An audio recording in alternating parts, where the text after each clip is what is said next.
안녕하십니까. 신의기는 국방TV 데일리 디펜스입니다. 자, 오늘도 우크라이나 전황, 이스라엘 상황, 그리고 각종 안보 소식, 또 미국 대선 소식 살펴보도록 하겠습니다. 지금 쿠르스크 지역에서 우크라이나, 러시아 할 것 없이 거의 군단급 병력을 집결시키고 있다라는 말씀을 드렸고, 이 쿠르스크에서 대회전이 벌어질 공산이 크죠.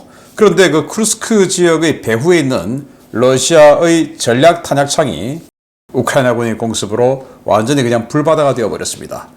제 계산으로는 포탄 한 50만 발 정도 있을 것 같은데 이거 어떡하나요? 쿠르스크 대회전 또 이 대회전을 준비하기 위해서 우크라이나가 20개 예단을 투입했다고 하는데 그 면면들 같이 한번 보도록 하겠습니다. 정보 브리핑 먼저 하겠습니다. 폴리마켓은 트럼프가 53.4%, 해리스가 45.9%. 계속 지금 벌어지고 있죠.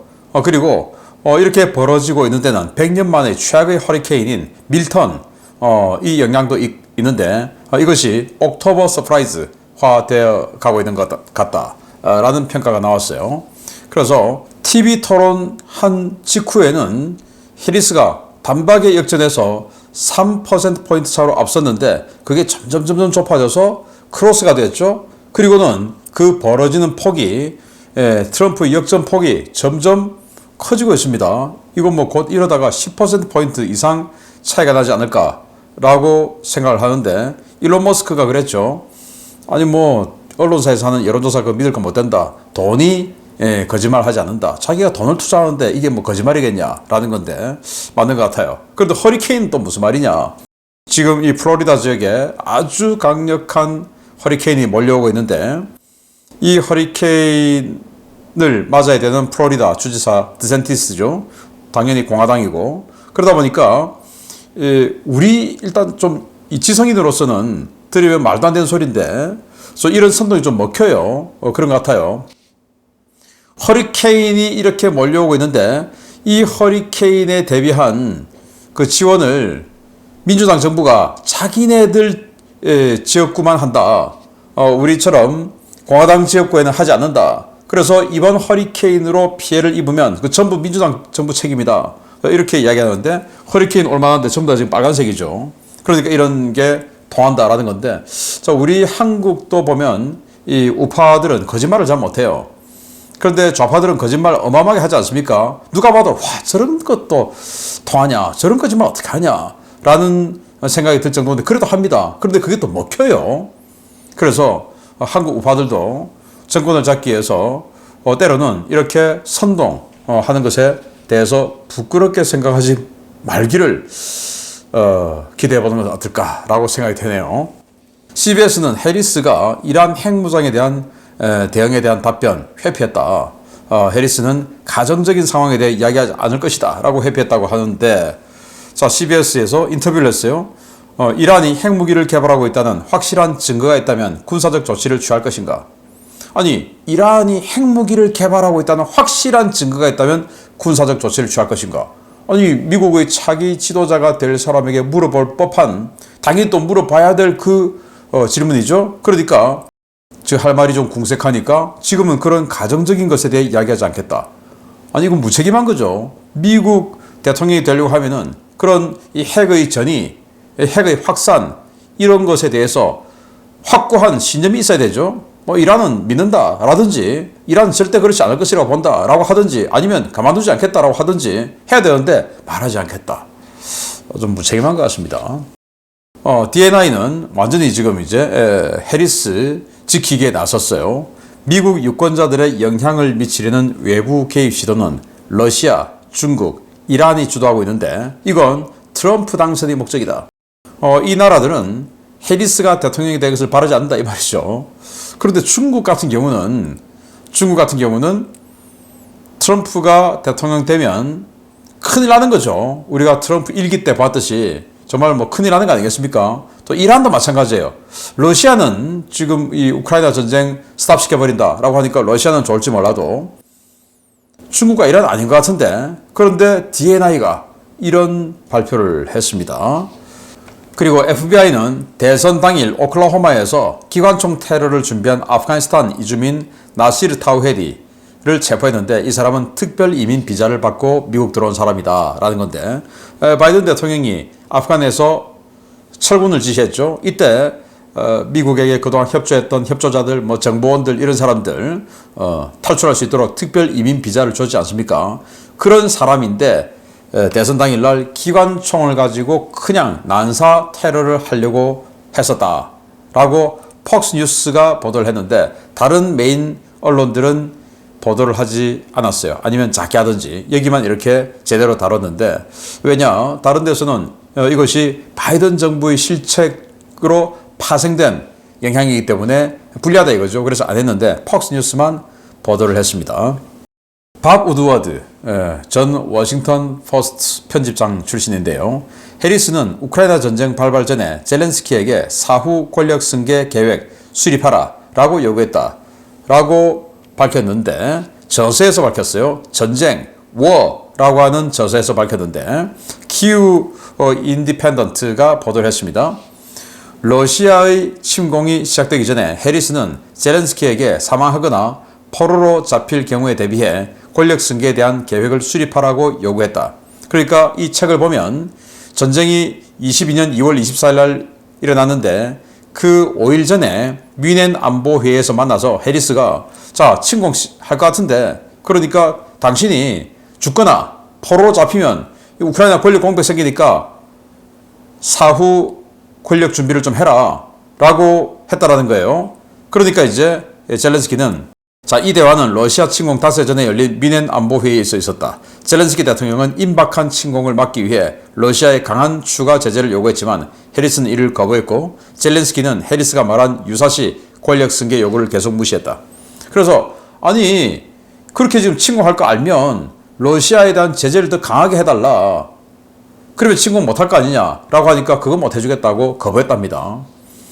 그런 내용을 밥 우드워드가 전쟁이라는 저서에 보도를 했는데, 지금 이 밥 우드워드는 지난번 4년 전에 레이지, 경로라고 하는 이 책을 내서 트럼프가 낙선하는데 큰 기여를 했었죠. 트럼프의 참모들 다 인터뷰해가지고 뭐 트럼프에 대한 실정, 이상한 사람이다, 이런 거 다 했던 건데, 딱 이 대선 직전에 책을 내요. 이번엔 또 워라는 책인데, 여기 보면 트럼프와 푸틴이 아주 친하다.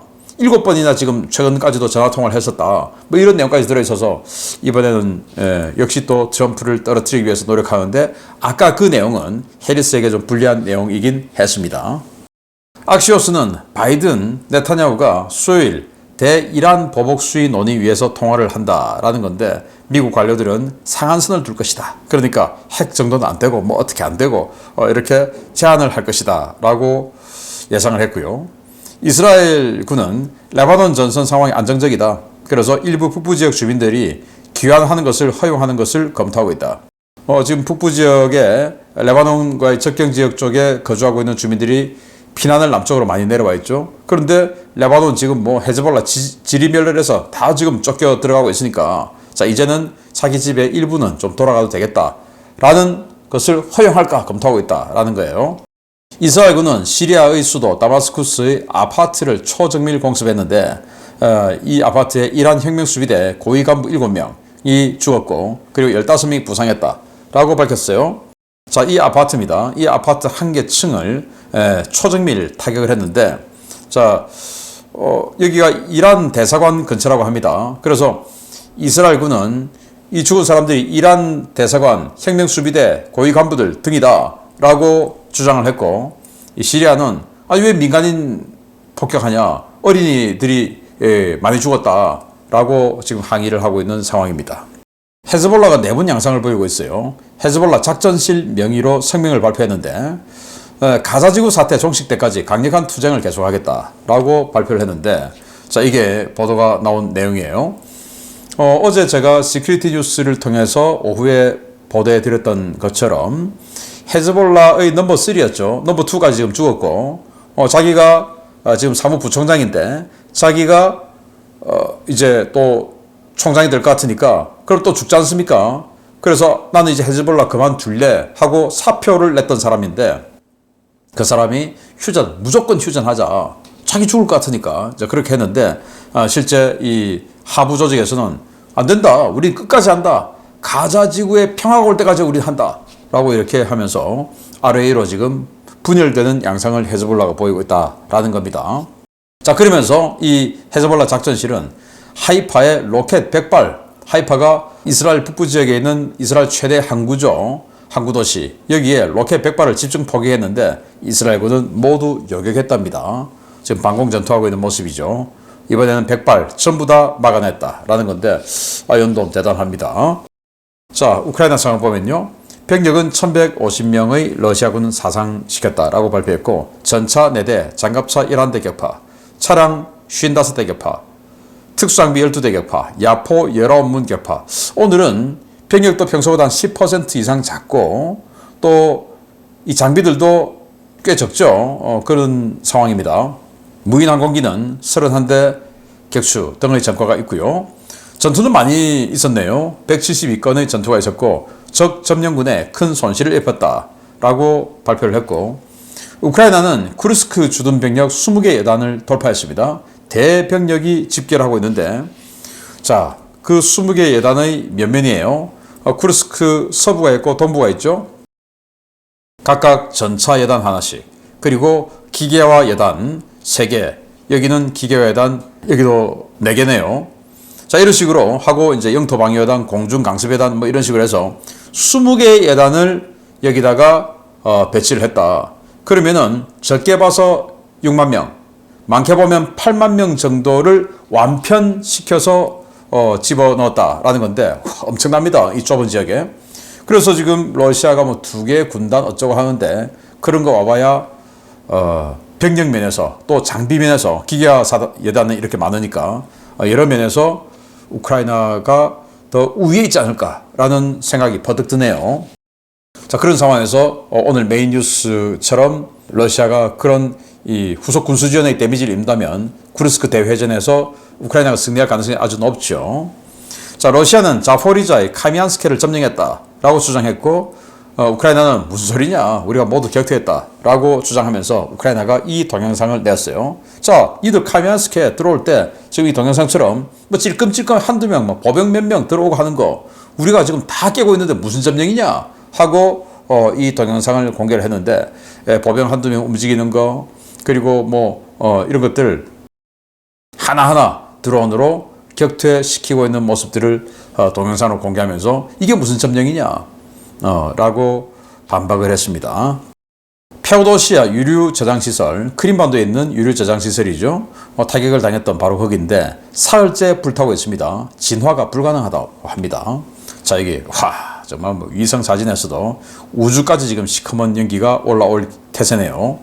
유류 저장 탱크 10개가 지금 현재 불타고 있다고 하는데 점점 퍼지고 있는 상황이라고 하죠. 그래서 여기도 역시 최소 열흘 정도는 더 타지 않을까라는 예상을 한답니다. CNN은 미군이 우크라이나 지원 필요 무기 목록을 의회에 제출했다라고 하는데 미군 중에서도 특히 나토군 사령관이 미군 사성장군이죠. 그 사람이 자, 이런 거 필요하다라고 했는데 그 핵심적으로 보면 미 국방부가 의회에 제출한 목록에는 AGM-158 제즘 공대지 정밀 유도 미사일과 링크 16 데이터 링크 시스템이 포함되어 있고 미군은 우크라이나에 해당 장비들을 공급해야 한다고 지속적으로 보고했지만 백악관이 반대해 지원이 이루어지지 않았다. 백악관이 반대한다. 여기서 백악관은 저는 설리번 국가안보보좌관이라고 봐요. 저는 이 사람 굉장히 수상하다고 저는 항상 생각하는데 자, 링크 16이 제공되지 않으면 조기경보기에서 지금 앞으로 F-16하고 다 지금 작전을 해야 되는데 조기경보기에서 제대로 된 통제가 안 되죠. 우리 한국군 링크 16 다 돼 있지 않습니까? 그런 것들을 백악관에서는 줄 수 없다라고 하는데 그 이유는 뭐냐?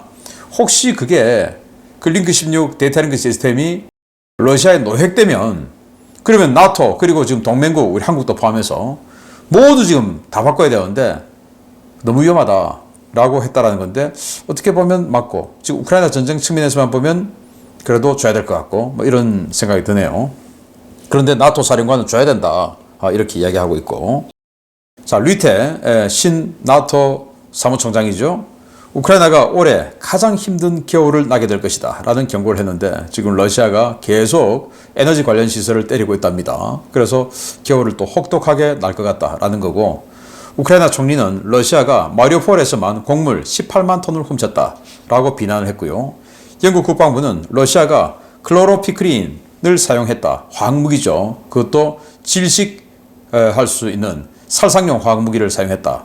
그래서 책임자를 제재한다라고 하는데, 그 책임자는 러시아의 화생방 사령관인 이고르 킬로프 중장인데, 이 사람이 이제 그동안 뭐 체루탄 이런 거 그거는 뭐 일시적으로 콜록콜록하게 해서 마비시키고 하는 건데, 이건 아예 질식을 시켜서 죽여버리는 그런 화학무기를 사용했다라고 하면서 이 사람을 제재한다라고 발표했어요. 프랑스는 미라지 2000 전투기 원래 올 연말까지 주기로 했는데 그거를 조금 연기시켜서 25년 1분기까지 주겠다. 왜냐? 기왕 주는 거 좀 개량을 더 해서, 그래서 생존 장비, 전자전 장비 이런 것까지 인테그레이션 업그레이드해서 주겠다라고 하는데, 뭐 그건 좀 잘하는 것 같아요. 예, 기왕이면 성능을 최대한 높여서 주는 게 좋겠죠. 러시아가 헤르손에서 FPV 드론을 이용해서 민간인을 무차별 공격하고 있습니다. 자, 이렇게 그냥 시장이에요. 예, 노점상인데 여기 승용차 있는데 여기다 뻥 떨어뜨려요. 이 운전석에 사람이 타고 있었는데 제가 이 영상은 보이지 못하겠습니다. 왜냐, 이 사람이 뛰어내리면서 그냥 막 피가 그냥 확 쏟아지면서 뭐 죽는 그런 모습이 있어요. 그래서 제가 이거를 잘라내고 그 다음 영상부터 지금 보시면, 네, 그냥 지나가는 차에 확 공격하고 또 지나가는 차에 또 공격하고 뭐 이러고 있습니다. 이게 어디냐? 헤르손, 그러니까 우크라이나가 지금 통제하고 있는 드네프르강 북쪽의 헤르손 시입니다.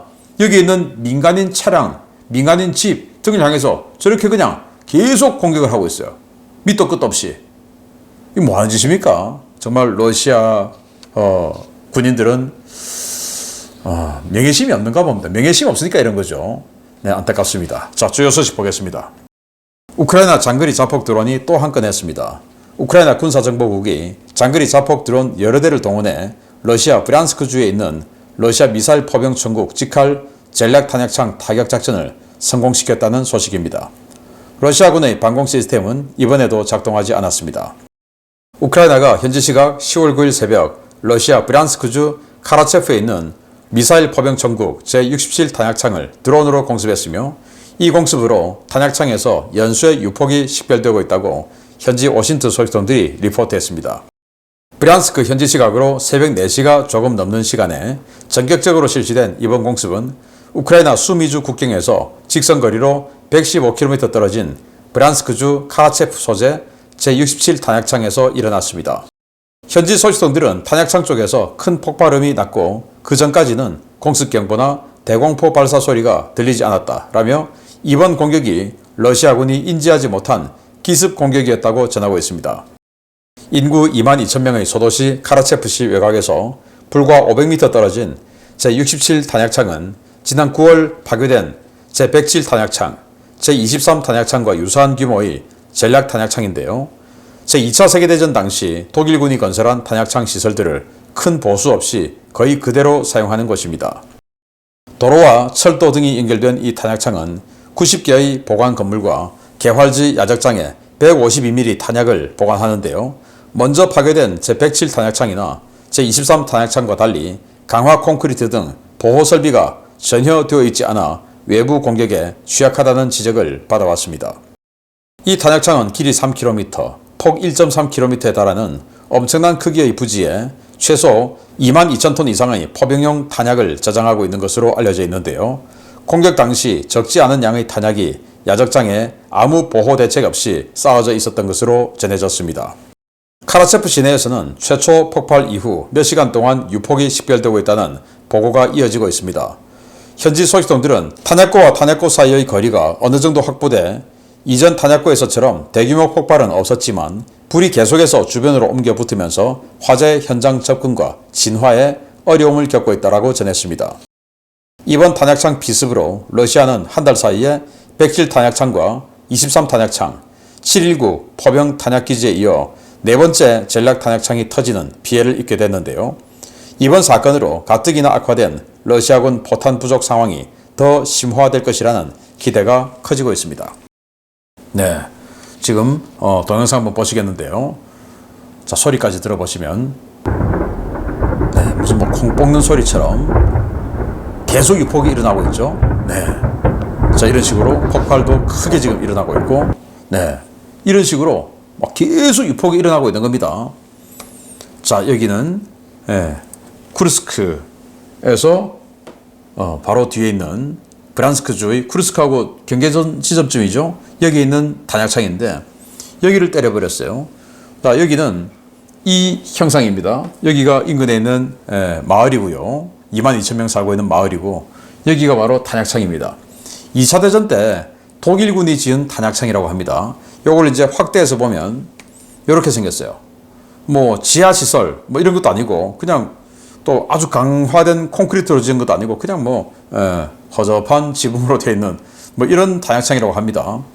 여기에 152mm 탄약, 포탄 등 해서 한 22,000톤 이상이 있다고 하는데, 제가 계산을 해보니까 152mm 포탄 한 발에 44kg입니다.